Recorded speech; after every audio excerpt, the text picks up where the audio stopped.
Bonjour et bienvenue sur le compte des auteurs. Je suis Chlore Smith, l'auteur de Mixologie, une romance parue chez Black Ink Éditions.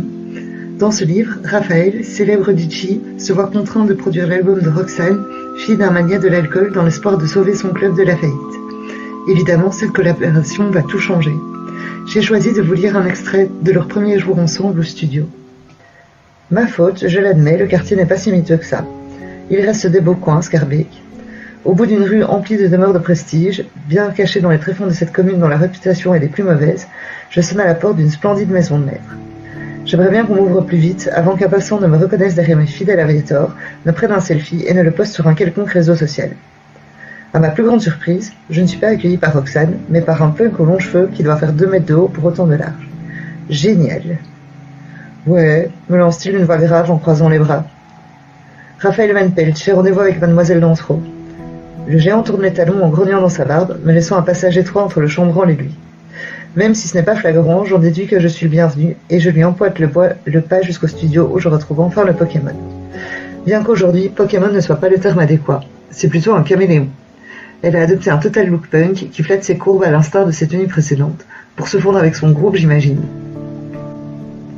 Son long t-shirt à l'effigie de Metallica danse autour de sa taille, masque ses hanches, mais pas son cul, délicieusement sculpté dans un pantalon noir qui la colle telle une seconde peau. J'espère que les chanteuses ou guitaristes, un charisme pareil, ça va leur ramener des fans. Roxy chérie, c'est pour toi. Je m'approche d'elle pour lui faire la bise, non sans lui glisser un « Bonjour Roxy chérie », taquin à l'oreille. Je dois être le seul qui ne peut pas l'appeler chérie parce que j'ai droit à une tape sur l'épaule, et un regard meurtrier du géant qui s'empresse de passer son bras autour de la taille de Roxane. Message reçu 5 sur 5. Alors, quel instrument ? Ah non, je ne joue pas, ce n'est pas mon groupe, rigole-t-elle. Disons que je suis leur manager, pour le moment. Raphaël, je te présente les Jerkface. Grâce à toi, ils vont être aussi célèbres que Coldplay. C'est quoi cette farce ? Elle me casse les couilles depuis 4 jours pour que je vienne écouter un morceau sur lequel elle ne figure même pas. Et c'est quoi ce nom ridicule ? Les têtes de con ?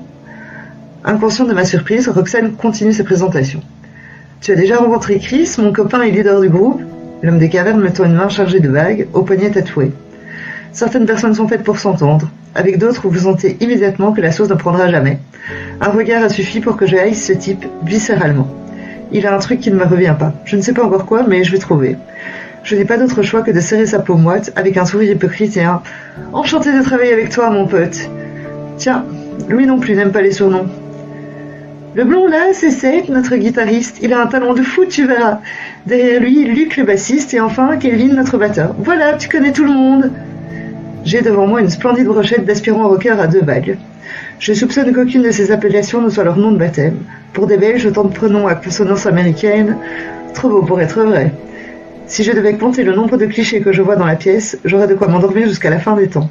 Ils sont tous tatoués, ils ont tous les cheveux trop longs, ils ont des bracelets en simili-cuir avec des pointes, des t-shirts délavés arborant soit le logo d'un vieux groupe stylé Ramones, soit un dessin à tendance protestataire genre Anaër. Je parie qu'ils empêchent tous l'alcool et le tabac, voire pire. Pas sûr d'avoir envie de plonger au fond de leur pupille. Ils n'ont pas encore joué leur première note, pourtant je sens déjà que tout ceci est une énorme perte de temps. Tant qu'à avoir fait le déplacement, si on s'y mettait, proposai-je d'un ton que j'aimerais en jouer. Bonne idée, me répond Roxane avec son enthousiasme coutumier. Au moment de disparaître dans le studio, Chris attrape Roxane par le bras et l'embrasse goulûment en me fixant. À croire qu'il est le soldat sur la photo de la Libération. Je lève les yeux au ciel, soupire assez fort pour qu'il m'entende. Si j'avais voulu voir un film de cul, j'aurais maté un porno.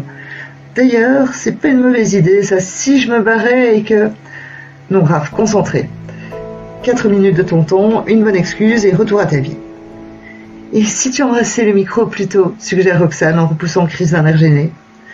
Les 4 membres du groupe se dirigent vers le local d'enregistrement, tandis qu'elle et moi prenons place de l'autre côté de la vitre, celui flanqué des tables de contrôle. Mon élément. Nous nous installons dans les fauteuils pendant que les musiciens accordent leurs instruments.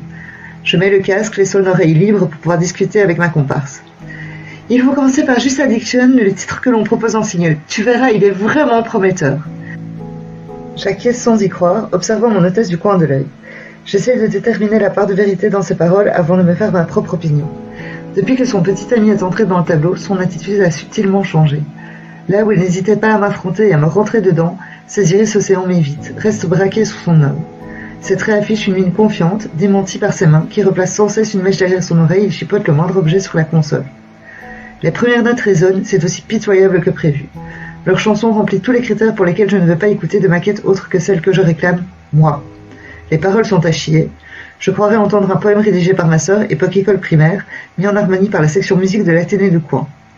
Si, pris à part, chacun d'entre eux joue à peu près correctement, une fois rassemblés, on a l'impression qu'ils ne partagent pas la partition. J'ai beau tendre l'oreille, je ne parviens pas à déterminer s'il s'agit du même morceau, ou s'il l'exécute sur des tempos différents, ou... Bref, c'est cacophonique. Quant à la voix de la pornostar en herbe, je déteste son côté rocailleux, essoufflé, genre je viens de m'enfiler l'entièreté du paquet de clopes de son timbre. Soyons honnêtes, il aura preneur. Enfin, preneuse. Lui aussi est faux, hors du rythme. Mais c'est rectifiable avec des cours de chant, ou un effet de reverb, vive la technologie moderne. Ces beuglements sur le refrain ont manqué de me filer la migraine. Mes oreilles saignent à l'entame du deuxième couplet, je songe à me barrer vite et loin. Roxane dépose le bic avec lequel elle jouait, se redresse dans son fauteuil, retire son casque et me demande un grand sourire collé sur les lèvres. « Alors, génial, tu ne trouves pas ?» Je sais que l'amour rend aveugle, pas qu'il rend sourd aussi. Il y a du potentiel. Ça fait longtemps que tu les manages ? Depuis 2 ans. C'est quoi votre label ? On est indépendant. Les maisons de disques, elles ne produisent que ce qui marche déjà. On préfère être nos propres patrons. On va sortir le single, puis l'album, et on le mettra nous-mêmes sur Apple Music, Spotify, Deezer et compagnie. On ? Tu veux dire le groupe, avec un crowdfunding quelconque ? Non, moi ! Je finance les Jackfist. Je peux bien faire ça. Je la regarde, stupéfait, alors que la dernière note de leur hit en puissance, laissez-moi rire, se meurt. Elle paye le disque rock nullissime de son petit ami. Évidemment. C'est pas un Pokémon, c'est pas un caméléon, c'est cette putain de Mère Teresa. Avant que je puisse lui démontrer à quel point produire cet album est une mauvaise idée, voire du placement financier à haut risque, Chris est déjà de retour.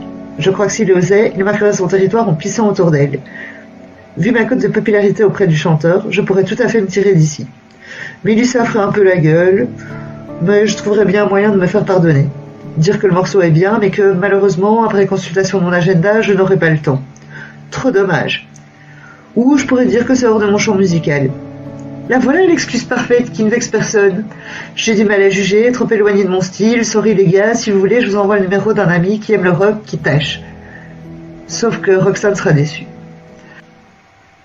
Voilà, c'était un passage du chapitre 6 de Mixologie que vous pouvez retrouver en numérique et en brochet un peu partout. Avant de vous quitter, je voudrais remercier Ellie Speaker pour cette initiative très sympathique et pour tout le travail qu'elle accomplit. J'espère que vous avez passé un agréable moment au son de ma douce voix teintée d'accent belge. N'hésitez pas à me suivre sur Facebook ou Instagram si vous voulez découvrir mon univers.